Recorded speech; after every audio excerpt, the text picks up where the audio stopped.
நேத்து அவர் பேசுனது ஒண்ணு நான் சொல்றத கேளுங்க, இல்லன்னா நான் பிஜேபியை விட்டு கூட வெளியே போக பயப்பட மாட்டேன் அப்படிங்கிற மாதிரி அந்த அளவுக்கு தான் அவர் பேசிருக்கிறாரு. ஏன்னா டிடிவியும் ஓபிஎஸ் சேர்க்கவே முடியாது அப்படிங்கிறது திட்டவட்டமா நேத்து அறிவிச்சிட்டாரு அவரு. இப்ப போய் அமித்ஷா என்ன பேச போறாருன்னு தெரியல.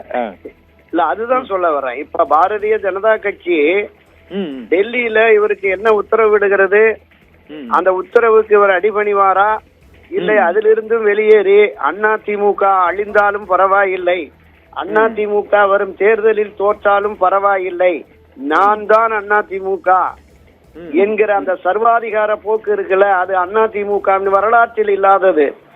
அனைத்து இந்திய அதிமுக இந்த அண்ணா திராவிட முன்னேற்ற கழகத்தை நிறுவிய தலைவர் புரட்சி தலைவர் எம்ஜிஆர், இதை ஒரு 30-35 ஆண்டு கட்டி காப்பாற்றிய செல்வி ஜெயலலிதா, இந்த இரண்டு பெரும் தலைவர்களும் எப்போதெல்லாம் பிரச்சனை உருவாகிறதோ தங்களுக்கு எதிராக யாரெல்லாம் களமாடுகிறார்களோ அவர்களை எல்லாம் அழைத்து கட்சியை ஒற்றுமைப்படுத்தி தேர்தலை எதிர்கொண்டு வெற்றி பெற்றார்கள்.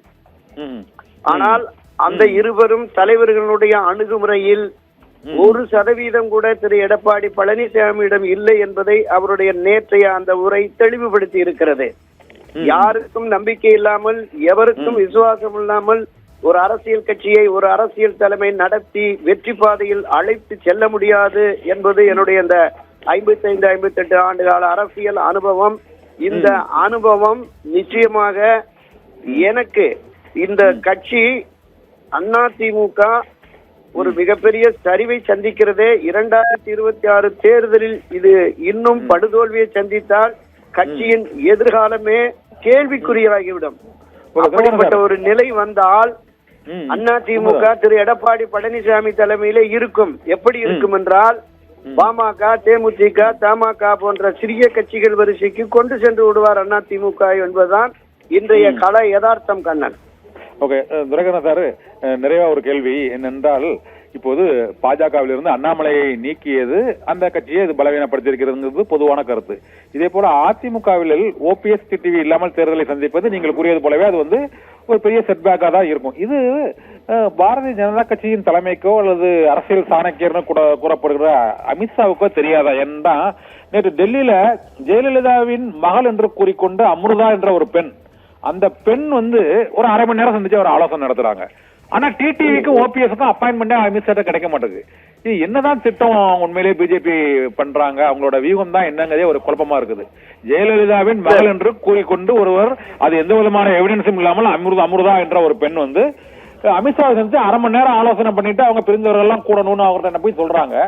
ஆனா இங்க பிரிந்து நிற்கக்கூடிய அதிமுகவில் 3 முறை முதலமைச்சராக இருந்த ஒருங்கிணைப்பாளராக இருந்த ஓபிஎஸ்க்கு அப்பாயின்மெண்ட் வெளிப்படையா கேட்டும் கிடைக்க மாட்டேங்குது. டிடிவி தினகரனையும் அமித்ஷா சந்திக்க மாட்டேங்கிறாரு.